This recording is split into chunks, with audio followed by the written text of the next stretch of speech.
So recently, Nickelodeon 2 came out with its first patch, which honestly I kind of liked. There's a lot of stuff to dislike about it, in my opinion, which might scare some people. But I'm here to tell you that you should not be worried about it. It's gonna be okay.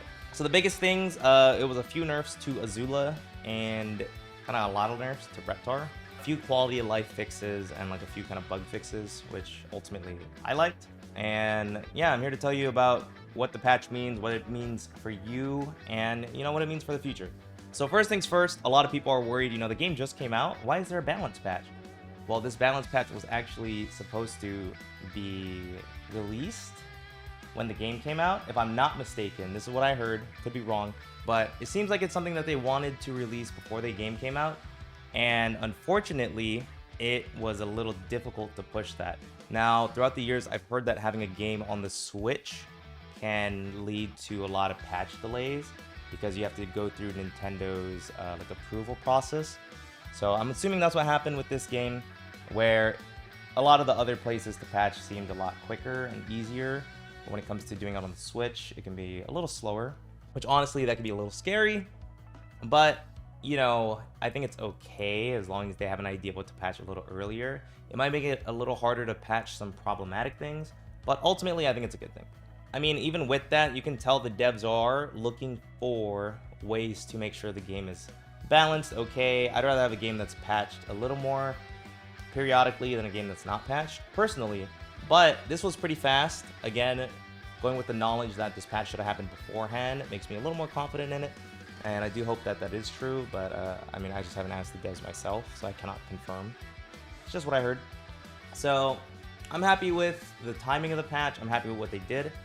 I don't think they really destroyed any characters out the rip. It feels like the characters who got touched do kind of the same thing. And that's ultimately what I really liked. But there's one thing, well actually, there's a few things that I liked a lot, so let's talk about that. First things first, there was this thing in the game where if you rolled from the ledge, you could cancel it with an attack. And it looks like for the most part, they got rid of that. Now, I wasn't a big fan of this. Whether they want it to be intended in the future or not, I didn't like it too much. One, there's already a thing in the game where if you grab the ledge, you see where my character is blue? So that means my character is invincible. So when you grab the ledge, you have a decent amount of actionable invincibility.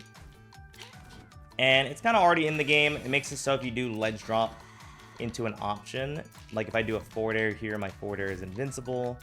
If I land onto the stage and go into shield, that can also be pretty invincible. So ultimately, there was already an option to act off the stage with invincibility. And they made rolling and attacking another one, which I didn't like too much. One of the things about that is you could attack at any point out of the roll, in comparison to the ledge drop double jump, where you have a set amount of invincibility once you grab the ledge. The roll, you could have a variable amount of invincibility, which I personally didn't like. It made it a lot harder to trap people at the edge. And I'm very glad that the devs decided to remove it. However, there was actually a lot of bugs with it where if you rolled and you hit like up and back, you could do like a super wall jump with some characters, or like go flying really quickly. I feel like that was a little more of the reason why it got removed. And honestly, I think that's more of a good reason in general. So ultimately, I am very happy that that was one of the decisions they decided to make. Another thing that they did was they had a few nerfs to Azula. One, Azula's up air used to send like to the right or to the left. I think they made it pretty consistently sending in front of her, which is both good for the opponent and good for the Azulas. Makes it so you don't have to randomly juggle people left and right. When it comes to doing this, it makes it so you can just hold away if you want to get away from Azula, which ultimately is really good. But the main thing that they did, which was really nice, is they made this move a lot laggier. I'm not sure if they made it laggier in the air, but the landing lag, they made it so much higher, so that way Azulas just don't be doing this the entire time and winning the game. I think that's a great nerf, honestly. Azula is still going to be doing the same things that she does, and this is still going to be a really good zoning tool. but they kind of toned down a bit of the power, which again, ultimately, I just think that's a really good thing to have. Now, of course, Azula still has a lot of things going for her. It's not like she's getting destroyed and like just super duper exploded outside of like the top tier of the game. So, pretty excited about the way that they decided to nerf Azula, where I get kind of sad when sometimes the answer to people having a problem with a character is just like destroying them. Sometimes I think you gotta gut a character if they're like really problematic, but we're in the early parts of a game. I think taking a little bit of time to kind of see where the character's strengths end up lying is really good. I think even within the first like 1 to 2 weeks of the game, there has been a lot of changes that ended up happening in terms of the overall meta. So I'm happy that they're taking things a little slower. Another character that actually got touched a little bit was Grandma Gertie. Now, I'm pretty happy about the Grandma changes because I think Grandma had one of the best moves that ever existed in platform fighter history, which is this.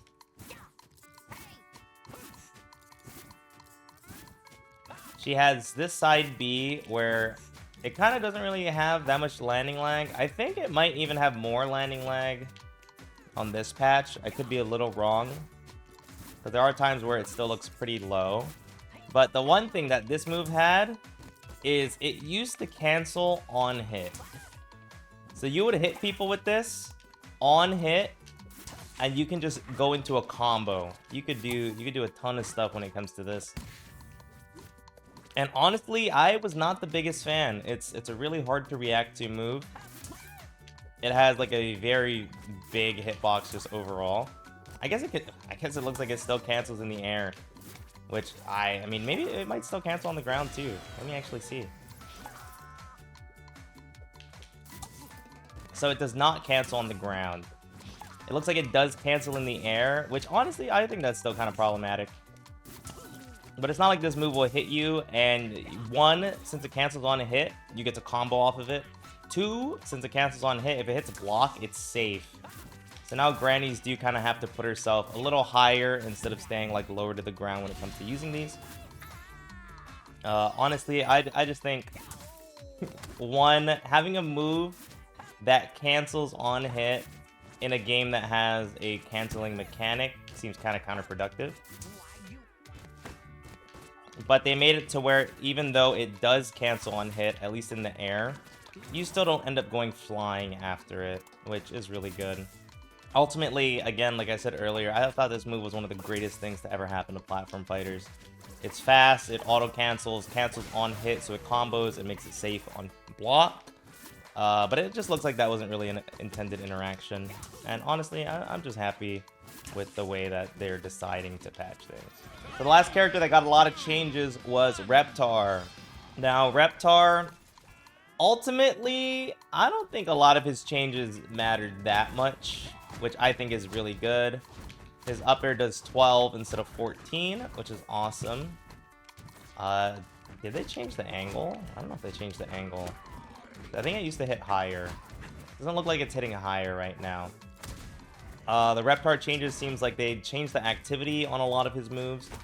They made some of his moves a little easier to hit the tail when it comes to the hurt box side of things.